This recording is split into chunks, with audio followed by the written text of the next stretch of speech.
Okay, so this is the helpful video on the R-squared metric that is used to diagnose how good a regression line is. R-squared is the ratio of explained over total variation. I mean, effectively in English, this is the slide analyzing regression, and the blue line is the regression line. So the explained deviation is the line from the y-mean. So that's what explained deviation is. These are just metrics of line quality. The unexplained is the point to the line. And the R-squared is the ratio of the explained over the total. So it's how much of the deviation is explained is what it's analyzing. And it's essentially analyzing how tight a line fits, because the higher the proportion of explained deviation, the closer the points are to the line.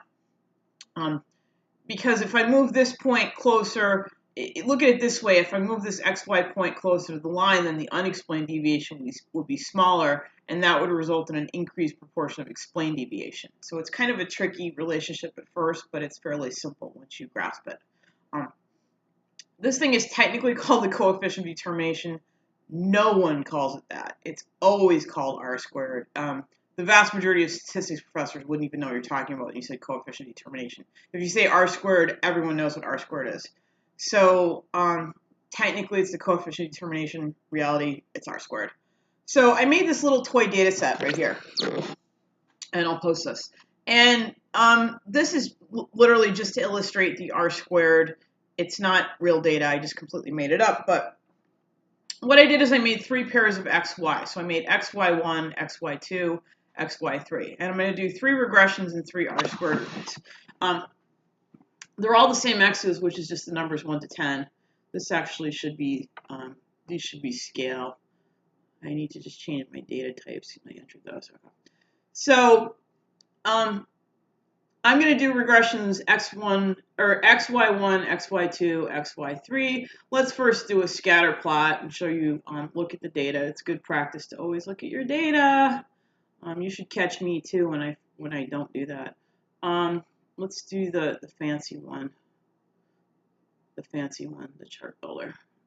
Okay. And so I'm going to do X on my X-axis, and I'm going to do the 3 different Y's just as a scatter plot, just to see the relation. I know this isn't quite a regression yet, but that's okay.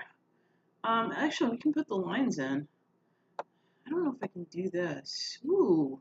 Oh no, that's probably not a good idea, but oops. What I did is I saw the one with the line. I'm like, hey, I want to put the lines in. Actually, this will put lines in. I don't know if these are formal regression lines or what these are, but let's see. Ooh, this is fun. I like this.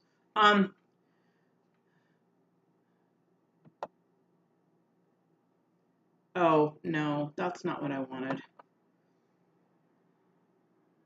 Wow. Well, it kind of is, except what it did is it fit one line in. Wow, that's bizarre. Wacky, wacky, wacky. I'm leaving this in the video to show you what it did, because it's really kind of interesting. So I just want a simple scatter plot. I don't want this god-awful nightmare. Actually, no, I want a matrix. Sorry, I want a matrix. I want a matrix. Yay. Okay. So this is my matrix scatter plot as illustrated before. And I want to put all 4 of these on here. And then I'm just going to do a quick scatter matrix so we have this for reference. Okay, go. There we go. Perfect. That's what I wanted. So here's X, and here's Y1, Y2, Y3. We really only need to look at this right here. We don't care about the Y to Y relations. That's not very interesting. So the first one, this is X by Y1, is a perfect line. X by Y2, it's a near perfect line, but it starts to deviate. If you drew a straight line through this, the points are not all directly in line. And then X by Y3 is a scatter that is approximating a line, but it's clearly not all on the same line. Okay. So let's do the regressions for these. And let's do the regressions and look at the R-squared. So I'm going to do Y1 by X, Y2 by X, and Y3 by X. So analyze, regression, linear. Simple linear regression models, nothing to it. Y1X is my first one, and I'm going to hit go. And I'm going to run all 3 of these. And I'm going to run regression, linear. I can't run them all at the same time. I do have to run them individually because they're simple linear regressions. y2 x1, okay, and then y3 x1, of course. This is something, I'm doing this because this is something that would be hard to see in an actual data model, is what that r squared is actually doing. So this is my brilliant idea. Okay. So we have the 3 regression lines. The x1, y1 is the perfect straight line. Okay. And so this is the output for the x1, y1, which actually the way these are labeled, it's in the code, but it's actually not. Oh, it is. Okay, y1 is down here. So the r squared for this is what we want to look at. So the model summary has the r squared, and the r squared is a perfect 1. And that is because all of the points are directly on the line. There is no unexplained deviation, so the relation between the explained deviation to the total deviation is 100%, because everything is directly on the line. So that is what r squared would be for a perfect line. That's also a perfect correlation of 1.0. That's your algebra class. But when I alter the model a little bit, so then I use the y2, which has the y values are not quite on the line, but they're darn close. And so then what happens is my r squared becomes 0.99. Okay. So I still have a really high r squared, but it's not 1 anymore, because now there is a little bit of unexplained deviation because of the difference of the points to the line. The third one, I'm getting even further off. This is the one where my y values are even further off. Although I'm surprised the r squared is this high.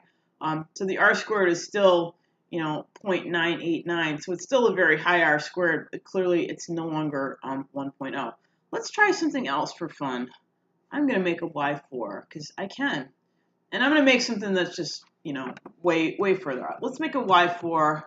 And let's make the numbers up, because it's fun to make numbers up. And let's do something that's more dramatically different.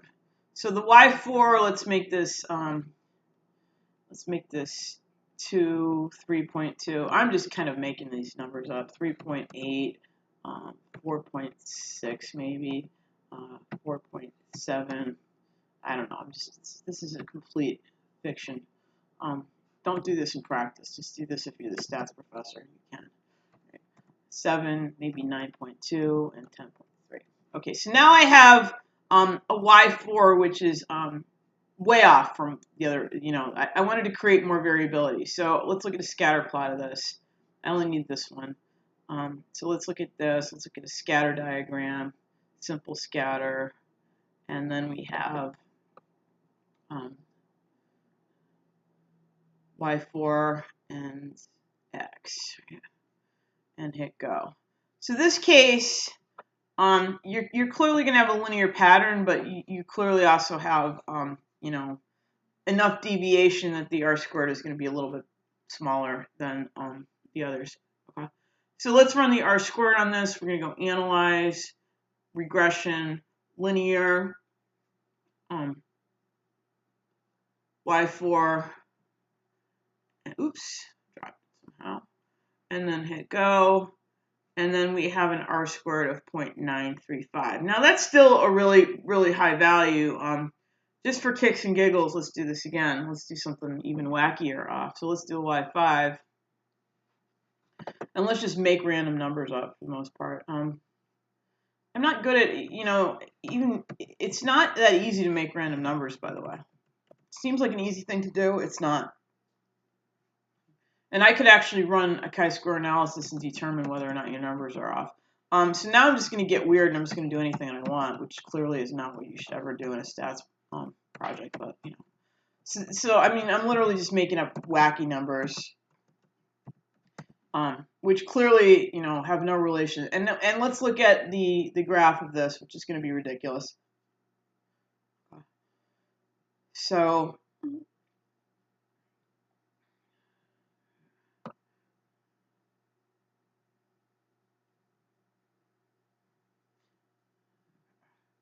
this is my scatter plot of my fictional numbers, which, good, perfect. That's, and it's just a complete hack.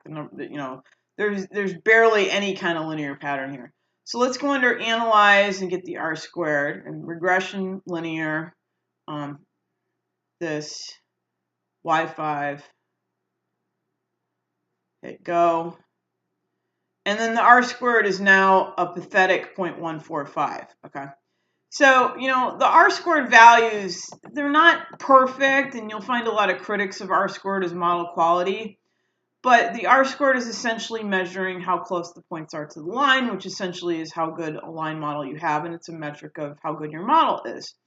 I don't love it, but it's certainly quite simple actually to use, and quite simple as just a quick diagnostic of how good a model is.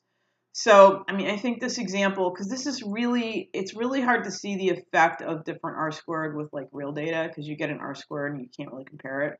So, perfect line, near perfect line, not so perfect, further away and way off, and you get different R squared values for this. So, that's an illustration of the concept of R squared. And R squared, again, it's really a famous metric. Most people know, anybody that makes a model uses R squared. There is a lot of criticism of it, but it's not a bad metric. It's very helpful to distinguish model quality, I think.